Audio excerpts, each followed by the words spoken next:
இன்னைக்கு நம்ம பார்க்க போற வீடியோ பயங்கர இன்ட்ரெஸ்டிங்காகவும் அதுவும் வியர்டான ஒரு எபிசோடு. என்னன்னு பாக்குறீங்களா? ஒரு ரஷ்யால இருக்கிற ஒரு சைபீரியன் வில்லேஜை பத்தி பார்க்கணும். இந்த வில்லேஜுக்கு ஒரு மிகப்பெரிய ரெக்கார்டு ஒண்ணு இருக்குங்க. என்னன்னு கேக்குறீங்களா? உலகத்திலேயே மனிதர்கள் வாழும் மிக குளிர்ந்த பகுதி, அதாவது world's most coldest inhabited place on earth. இந்த பகுதியில பாத்தீங்கன்னா ஃபுல்லா வந்து ஐஸாவும் ஸ்னோவாலையும் நிறைஞ்சிருக்குங்க. இந்த மாதிரி ஒரு ஹார்ஷான லேண்ட்லயுமே வந்து சில மக்கள் வாழ்ந்துட்டு தான் இருக்காங்க. அவங்க என்ன பண்றாங்க, அவங்களோட வாழ்வாதாரம் என்ன, அவங்க எப்படி வாழ்றாங்க, அவங்களோட டெய்லி ரொட்டீன் என்ன, ஸோ இதை பத்தின எல்லாத்தையுமே இந்த வீடியோல கவர் பண்ணலாம். அதே மாதிரி இந்த ரெக்கார்டுன்னு ஒன்று சொன்னோம் பார்த்தீங்களா, அதுவும் இந்த வீடியோவில் நான் சொல்றேன். So welcome back to another episode of big man bites. நான் உங்க ராஜ். வாங்க வீடியோ.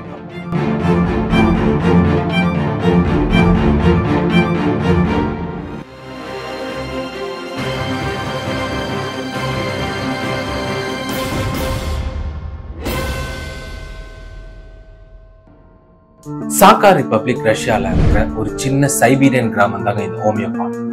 ஓமியோகான் பாத்தீங்கன்னா வெறும் ஒரு குளிர்ந்த பகுதி கிடையாது. இதுதான் உலகத்திலேயே மனிதர்கள் வாழும் மிக குளிர்ந்த பகுதி அப்படின்ற ஒரு பெரிய ரெக்கார்டு வச்சு. நான் முன்னாடி சொன்ன மாதிரி அதோட ரெக்கார்டு என்ன தெரியுங்களா? இது கேட்டீங்கன்னாவே உங்களுக்கு பயங்கர ஷாக்கா இருக்கும். இதோட கோல்டஸ்ட் எவர் ரெக்கார்டட் டெம்பரேச்சர் எவ்வளோன்னு பார்த்தீங்கன்னா -71.2 டிகிரி செல்சியஸ். அதாவது இதை ஃபாரன்ஹீட்ல கன்வெர்ட் பண்ணீங்கன்னா கிட்டத்தட்ட -92.6 டிகிரி ஃபாரன்ஹீட்டா வருங்க.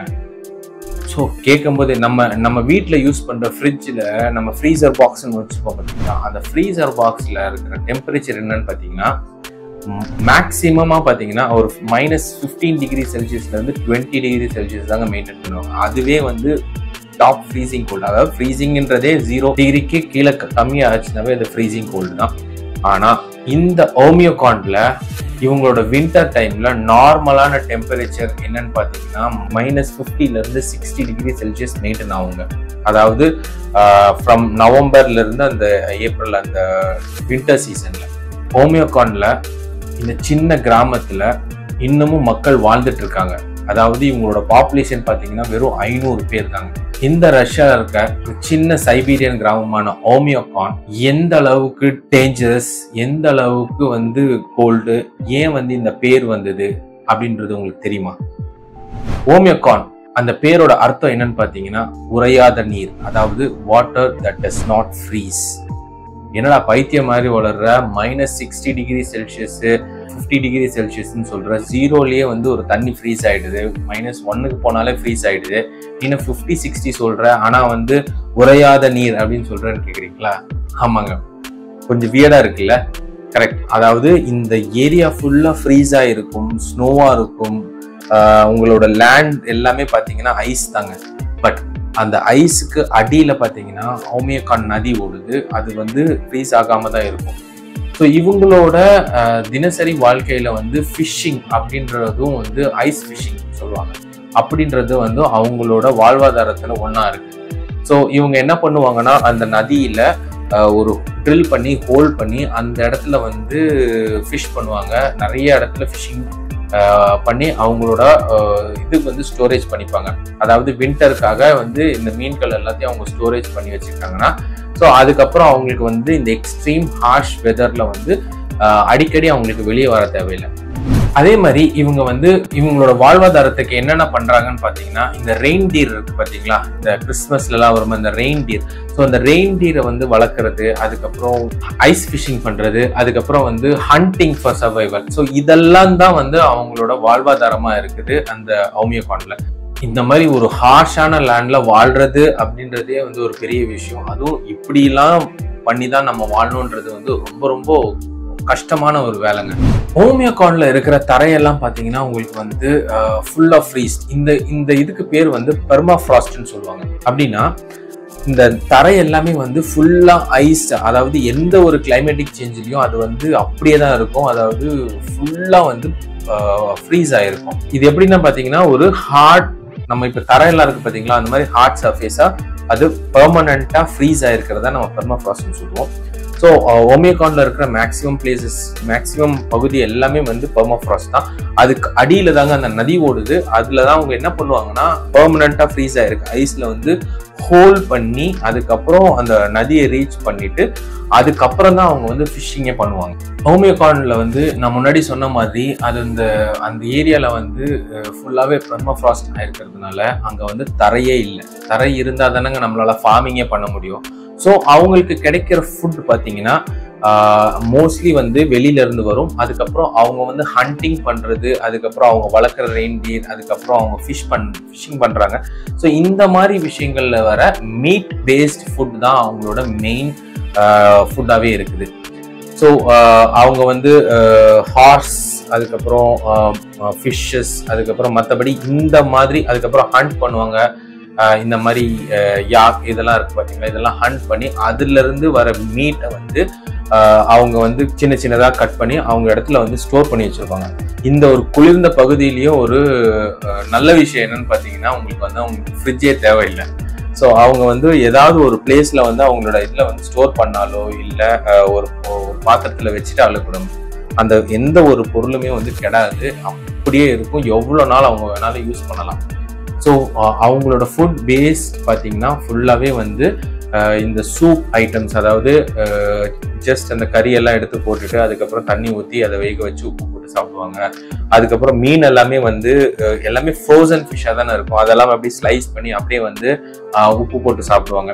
ஸோ இந்த மாதிரி மீட் பேஸ்ட் இருக்கிறது அவங்களோட ஃபுட்டாகவே இருக்கு. ஓமியோகான்ல பார்த்தீங்கன்னா நம்ம வந்து தினசரி வாழ்க்கையில் செய்கிற ஒவ்வொரு சின்ன சின்ன வேலையுமே வந்து அங்கே வந்து ரொம்ப கஷ்டங்க. அதாவது நீங்க வந்து இப்போ காலையில எழுந்த உடனே நம்ம காலை கடன்கள், அதுக்கப்புறம் குளிக்கிறது, இதெல்லாம் பண்றோம் பார்த்தீங்களா. இந்த மாதிரி விஷயங்கள்லேயும் வந்து அங்கெல்லாம் ரொம்ப கம்மி. அதாவது தண்ணின்றத வந்து அங்க வந்து ஃப்ரீஸ் லெவல்ல தான் இருக்கும், ஐஸ் கட்டியா தான் இருக்கும். அந்த ஐஸ் கட்டியை எடுத்துட்டு வந்து ஹீட் பண்ணி தான் அவங்களால தண்ணியவே எடுக்க முடியும். ஸோ ஏன்னா எந்த ஒரு இடத்துலையுமே வந்து அவங்களுக்கு வந்து ஃப்ளோயிங் வாட்டரே இருக்காது. ஸோ அந்த ஒரு விஷயம் இருக்கு. அதே மாதிரி இந்த மாதிரி எக்ஸ்ட்ரீம் வெதர்ல வந்து அவங்களுக்கு மிகப்பெரிய சேலஞ்ச் என்னன்னு பார்த்தீங்கன்னா அவங்களோட அன்றாட வாழ்க்கையில இருக்கிற டிராவல், அதுக்கப்புறம் இந்த குழந்தைங்க ஸ்கூலுக்கு போறது, இதெல்லாமே. ஸோ டிராவல் பண்றதுக்கான வண்டி, அந்த வண்டி வந்து வின்டர்ல வந்து எந்நேரமும் ஆன்லயே தாங்க இருக்கணும். அதாவது நீங்க ஆஃப் பண்ணிட்டீங்க அப்படின்னு சொன்னீங்கன்னா கொஞ்ச நேரத்திலேயே உங்களுக்கு வந்து ஃப்ரீஸ் ஆயிடும். அதுக்கப்புறம் வண்டி ஸ்டார்ட் ஆகாது. ஸோ அதனாலேயே மக்கள் என்ன பண்ணுவாங்கன்னா வந்து அவங்களோட வண்டியை வந்து எப்பயுமே ஆன்லேயே தான் வச்சிருப்பாங்க. ஸோ அதே மாதிரி குழந்தைங்க ஸ்கூலுக்கு போகிறது அப்படின்றது அவங்களுக்கு ஒரு மிகப்பெரிய டாஸ்க்குங்க. அதாவது ஸ்கூலே வந்து -55 டிகிரிக்கு மேலே போச்சுனாவே வந்து ஸ்கூல் க்ளோஸ் பண்ணிடுவாங்க. ஸோ அன்னைக்கு அவங்களுக்கு லீவ் விட்டுடுவாங்க. ஸோ -55க்கு கீழே இருந்தால் தான் அவங்களுக்கு வந்து ஸ்கூல் ரன் ஆகும். அதுவும் இல்லாமல் அங்கே வந்து உங்களுக்கு டிரான்ஸ்போர்ட்டேஷன் வசதி வந்து ரொம்ப கம்மி. ஸோ செல்ஃப் டிரான்ஸ்போர்ட்டேஷன்ல போகணும். அதுவும் இல்லாமல் ஸ்கூல் எல்லாமே பக்கத்தில் இருந்துச்சுன்னா குழந்தைங்கள்லாம் நடந்தே ஸ்கூலுக்கு போவாங்க. அதுவும் அந்த இடத்துல நடந்து போகிறது அப்படின்றது உங்களுக்கு தெரியும் எவ்வளோ பெரிய பிக்கஸ்ட் சேலஞ்ச். அது மாதிரி அவங்களோட க்ளோதிங்ஸ் பார்த்தீங்கன்னா தெர்மல் சூட்டு, அதுக்கப்புறம் அதுக்கு மேலே வந்து திக்கான அவங்க வின்டர் க்ளோத்ஸ், அதுக்கப்புறம் ஜாக்கெட்ஸ், இதெல்லாம் போட்டு கிளவுஸ், அதுக்கப்புறம் இதெல்லாமே போட்டாதான் உங்களுக்கு அந்த எக்ஸ்ட்ரீம் வெதர் கண்டிஷன்ல உங்களால வந்து கொஞ்சம் தூரத்துக்காவது டிராவல் பண்ணி போக முடியும். இல்லைன்னா உங்களுக்கு வந்து ஹைப்போதெர்மியா ஆகும். இந்த மாதிரி ஒரு ஹார்ஷான ஒரு வெதர் கண்டிஷன்லயும், இந்த மாதிரி ஒரு கிளைமேட்டிக் சிச்சுவேஷன்லயும் மக்கள் வந்து அங்க இருக்கிற மக்கள் வந்து அவங்களோட விஷயங்கள்ல வந்து செஞ்சுட்டு தான் இருக்கு. ஓமியோகான் அப்படின்றது பாத்தீங்கன்னா நம்ம வந்து மனிதர்கள் ரெசிலியன்ஸ்க்கும் அடாப்டபிலிட்டிக்கும் ஒரு பிக்கஸ்ட் எக்ஸாம்பிள்ங்க. அதாவது ஒரு மனுஷனால இந்த இடத்துல வாழ முடியும், அதாவது ஒரு சர்வை பண்ண முடியும்ன்றதை தாண்டி அதை அடாப்ட் பண்ணி அந்த இடத்துல எப்படி நம்ம வாழ்றது அப்படின்றது வாழ்ந்து காட்டிட்டு இருக்காங்க ஓமியோகான் மக்கள். ஸோ இந்த இடம் பார்த்தீங்கன்னா ஒரு ஃபெயிண்ட் ஹார்ட்டட் பீப்புளுக்கு வந்து ஆன இடம் கிடையவே கிடையாது. அதாவது உங்களால வந்து என்னால வந்து நான் வந்து இந்த மாதிரி கோல்டஸ்ட் பிளேஸ்க்கு போயிருக்கேன், ஸோ என்னால் தாங்க முடியும் அப்படின்ற மாதிரி பிளேஸ் கிடையாது Oymyakon. It is a toughest and ரொம்ப ஹார்ஷான பிளேஸ் ஆன் எர்த். ஸோ உங்களுக்கு இந்த வீடியோவில் பார்த்தீங்கன்னா உங்களுக்கு எல்லாமே சொல்லியிருக்கு. ஸோ இந்த வீடியோவில் இன்னொரு சுவாரஸ்யமான அம்சம் இருக்கு. என்னன்னு பார்த்தீங்கன்னா உங்களை வந்து அந்த இடத்துக்கு கூட்டிட்டு போனா, ஸோ வாட் இஃப் இப்போ நம்ம அந்த இடத்துக்கு போய் டிராவல் பண்றோம், -60 டிகிரி செல்சியஸ் இருக்கிற டெம்பரேச்சர்ல நம்ம வந்து வின்டர் க்ளோத்ஸ் இல்லாம ஒரு மனிதனால எவ்வளவு நேரம் தாக்கு பிடிக்க முடியும் அப்படின்றதாங்க சொல்ல போறோம். The first one நமக்கு என்ன பண்ணும்னா immediate shock. So immediate cold shock அப்படின்னா என்ன அர்த்தம்னா, இப்போ இருக்கிற டெம்பரேச்சர்ல நம்மளோட பாடி நமக்கு வந்து உள்ள வந்து ஹீட் ஜென்ரேட் ஆகி நம்ம வந்து ஸ்டேபிளா இருப்போம். திடீர்னு ஒரு கோல்டான பிளேஸ்லயும், இப்போ ஐஸ் பாத்லாம் எடுப்போம் பார்த்துருக்கீங்களா? ஸோ அது என்னன்னா வந்து நம்ம ஐஸ் வாட்டர் எடுத்து ஊற்றும் போது திடீர்னு நம்ம பாடிக்கு ஒரு ஷாக் கிரியேட் ஆகும் பார்த்துருக்கீங்களா? அதாவது எக்ஸ்ட்ரீம் கோல்டு டச் ஆகும்போது. ஸோ அதுக்கு பேர் தான் எக்ஸ்ட்ரீம் ஷாக். ஸோ இது பார்த்தீங்கன்னா 0ல இருந்து 5 மினிட்ஸ்க்குள்ள ஆகும் இந்த எக்ஸ்ட்ரீம் ஷாக். என்ன ஒன்று பார்த்தீங்கன்னா, திடீர்னு வந்து உங்களோட பாடியில இருக்கிற ஹீட் வந்து சடனா வந்து டிக்ரீஸ் ஆக ஆரம்பிக்கும். அதான் வந்து அந்த எக்ஸ்ட்ரீம் ஷாக் அப்படின்னு சொல்லுவோம். ஸோ அடுத்தது பார்த்தீங்கன்னா ஹைப்போதெர்மியா ஆன்செட், அதாவது ஸ்டார்டிங் ஸ்டேஜ் ஆஃப் ஹைப்போதெர்மியா. இது வந்து அந்த 5 to 10 மினிட்ஸ்ல வர்றதுங்க. ஸோ இந்த டைம்ல பார்த்தீங்கன்னா உங்க பாடியில இருக்கிற ஹீட் வந்து டிராஸ்டிக்கா குறைய ஆரம்பிக்கும். ஸோ உங்களோட மைண்ட் வந்து ஒர்க் ஆகாது. அதுக்கப்புறம் உங்களுக்கு அந்த ஷிவரிங் அண்ட் சென்சேஷன் எல்லாமே வந்து உங்க பாடியில ஆக்டிவேட் ஆகும். அதுக்கப்புறம் உங்களுக்கு ஸ்டார்டிங் ஸ்டேஜ் ஆஃப், அதாவது ஒரு டெம்பரேச்சர்ல நீங்க மெயின்டைன் ஆகுறீங்கன்னு வச்சுக்கோங்களேன், கண்டினியூஸா ஒரு 5 to 10 மினிட்ஸ் உங்களுக்கு அந்த ஷிவரிங் அந்த மோட் போகும் பார்த்தீங்களா? ஸோ அந்த இடத்துக்கு போயிடுவோம். ஸோ இதுதான் வந்து நமக்கு வந்து ஹைப்போதெர்மியாவோட ஸ்டார்டிங் ஸ்டேஜ். ஸோ இது வந்து கரெக்டாக 0 to 5 மினிட்ஸ்ல உங்களுக்கு அந்த ஷாக் கிரியேட் ஆகிற மாதிரி 5 to 10 மினிட்ஸ்ல பார்த்தீங்கன்னா உங்களுக்கு இந்த ஹைப்போதெர்மியாவோட ஸ்டார்டிங் ஸ்டேஜ் வந்து வந்துடும். ஸோ அடுத்ததுன்னு பார்த்தீங்கன்னா வந்து சிவியர் ஹைப்போதெர்மியா. ஸோ இந்த இதுக்கு வந்து 10 மினிட்ஸ்ல இருந்து 30 மினிட்ஸ்ல வந்து நீங்க வந்து சிவியர் ஹைப்போதெர்மியாவுக்கு மூவ் ஆயிடுவீங்க. அதாவது உங்க பாடியில இருக்கிற ஹீட் வந்து டிராஸ்டிக்கா குறைஞ்சிரும். அதுக்கப்புறம் அந்த ஷிவரிங் ஆயிட்டு இருந்தது பாத்தீங்களா, அது வந்து ஸ்டாப் ஆகும். அதாவது அது ஸ்டாப் ஆகுதுன்னா அது it is a bad sign. It is affecting your organ. உங்களோட உடம்புல இருக்கிற பாடி ஆர்கனை வந்து அஃபெக்ட் பண்ண ஆரம்பிக்கும். ஸோ உங்களோட குளிர் அந்த ஷிவர் ஆகுது பாத்தீங்களா, அதோட சென்சேஷன் வந்து போயிடுச்சுன்னா it is a total bad sign. So இதனால வந்து நீங்க வந்து அன்கான்ஷியஸ் ஸ்டேஜ் ஆயிடுவோம். ஸோ இதுதான் வந்து சிவியர் ஹைப்போதெர்மியா. ஃபோர்த் அப்படின்னு பார்த்தீங்கன்னா, இந்த சிவியர் ஹைப்போதெர்மியா டைம்லயே பார்த்தீங்கன்னா இந்த சிவியர் ஹைப்போதெர்மியா 10 to 30 மினிட்ஸ்ல நடக்கும்னு சொன்னோம் பார்த்தீங்களா? ஸோ அதே இதுல வந்து 15 to 30 மினிட்ஸ்லயே உங்களுக்கு வந்து ஃப்ராஸ்ட் பைட் அப்படின்னு சொல்லுவோம் பார்த்தீங்களா? அதாவது ஸோ நமக்கு இந்த கோல்டான இடத்துக்கு போனீங்கன்னா ஃபர்ஸ்ட் நமக்கு வந்து சென்சேஷன் ஆகுறது, நமக்கு வந்து ஃபீல் ஆகுறது பார்த்தீங்கன்னா இந்த கையில இருக்கிற இந்த எட்ஜஸ் எல்லாம் வந்து நமக்கு வந்து ரொம்ப கோல்டா இருக்கும். ஸோ அதுதான் ஃப்ராஸ்ட் பைட். அதாவது இந்த இடம் வந்து உங்களுக்கு உள்ள இருக்க டிஷ்யூஸ் எல்லாம் செத்து அதுக்கப்புறம் உங்களுக்கு வந்து டேமேஜ் ஆகி அது அப்படியே கலர் மாறுறதுக்கு பேர் தான் ஃப்ராஸ்ட் பைட்னு சொல்லுவோம். ஸோ இது என்ன ஆகும்னா உங்களுக்கு வந்து இந்த கை வந்து உங்களுக்கு வந்து ஒர்க் ஆகாது. அதுக்கப்புறம் அதாவது உள்ள இருக்க இன்னர் டிஷ்யூஸ் எல்லாம் வந்து செத்துரும். அதுக்கப்புறம் கலர் வந்து கை வந்து இந்த விரல்கள் எல்லாமே அப்படியே ஃபுல்லாவே கலர் மாறிடும். ஸோ இதனால வந்து உங்களுக்கு அந்த விரல்களே வந்து எடுக்கிற மாதிரி ஆயிடும். ஸோ இதுக்கு பேர் தான் நம்ம வந்து ஃப்ராஸ்ட் பைட் அப்படின்னு சொல்றோம். ஸோ இது வந்து ஒரு எக்ஸ்ட்ரீம் கோல்ட் டெம்பரேச்சர்ல நடக்கிற ஒரு serious injury. The last one unconscious and organ failure. Extreme ஹைப்போதெர்மியாக்கு அப்புறம் நமக்கு வந்து 30 to 60 அதாவது 30 to 60 மினிட்ஸ்ல வந்து உங்கள் வந்து அன்கான்ஷியஸ் ஸ்டேஜுக்கு போயிடும். பாடியில இருக்க ஹீட் எல்லாம் வந்து போயிடும். ஏன்னா ஹீட் ஜென்ரேட்டும் ஆகாது. அதுக்கப்புறம் இது வந்து உங்க உள்ள இருக்கிற ஆர்கன்ஸ், அதாவது ஹார்ட், லங்ஸ், இது எல்லாத்தையுமே அஃபெக்ட் பண்ணும்.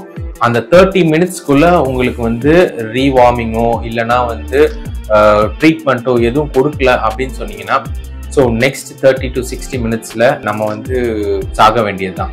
இந்த எக்ஸ்ட்ரீம் கோல்ட் வெதர்ல, இந்த எக்ஸ்ட்ரீம் கோல்ட் கண்டிஷன்ல நமக்கு என்னென்ன தேவையோ, அதாவது வார்ம் க்ளோத்ஸ், தெர்மோ க்ளோத்ஸ், அதுக்கப்புறம் ஹீட்டான பிளேஸ். ஸோ அப்பப்போ உங்களோட டெம்பரேச்சர்ஸ் வந்து இன்னர் பாடி டெம்பரேச்சர் கம்மியாகும் போது அதை வந்து ரீவார்மிங் பண்றது, இதெல்லாமே நம்ம பண்ணலை அப்படின்னா இந்த ஒரு 5 விஷயத்துல நம்மளோட உயிரை நம்ம இழக்க நேரிடும். ஸோ இப்போ நீங்க அந்த இடத்துக்கு போறீங்கன்னா அந்த கிளைமேட்டிக் கண்டிஷனை வந்து நம்ம ரெஸ்பெக்ட் பண்ணணும். அதாவது அது நம்ம அந்த இடத்துல வந்து எந்தெந்த க்ளோத்ஸ் நம்ம போடணும், எந்தெந்த ஃபுட் சாப்பிடணும், எந்தெந்த இடத்துல நம்மளோட நம்ம ப்ரொடெக்ட் பண்ணிக்க முடியும் அப்படின்றத நம்ம பார்த்து செய்யலை அப்படின்னு சொன்னீங்கன்னா இதுதான் நம்மளுக்கு முடிவா இருக்கும். நீங்க வந்து இந்த மாதிரி ஒரு எக்ஸ்ட்ரீம் கிளைமேட் கண்டிஷன் இருக்கிற ஓமியோகானை விசிட் பண்ணுவீங்களா? ஏன்னா இது என்னோட பக்கெட் லிஸ்ட்ல இருக்கிற நம்பர் 1 பிளேஸ்ங்க. அதாவது world coldest place on earth. நம்ம ஒரு நாள் போய் டிராவல் பண்ணி பார்க்கணும் அப்படின்றது. ஸோ இதே மாதிரி உங்களுக்கு எத்தனை பேருக்கு வந்து ஓமியோகான் பிடிக்கும்? ஸோ அந்த மாதிரி ஒரு எக்ஸ்ட்ரீம் கோல்ட் பிளேஸ்ல வந்து நம்ம வந்து விசிட் பண்ணணும் அப்படின்னு நினைக்கிறீங்களோ அவங்க வந்து காமெண்ட் செக்ஷன்ல வந்து சொல்லுங்க. ஸோ இந்த வீடியோ வந்து உங்களுக்கு பிடிச்சிருக்கும் நான் நம்புறேன். இந்த மாதிரி ஒரு எக்ஸ்ட்ரீம் இன்னொரு லேண்ட்ஸ்கேப்பை பத்தி நம்ம அடுத்த வீடியோல பார்க்கலாம். இதே மாதிரி இன்னொரு வீடியோல சந்திக்கலாம். பாய்.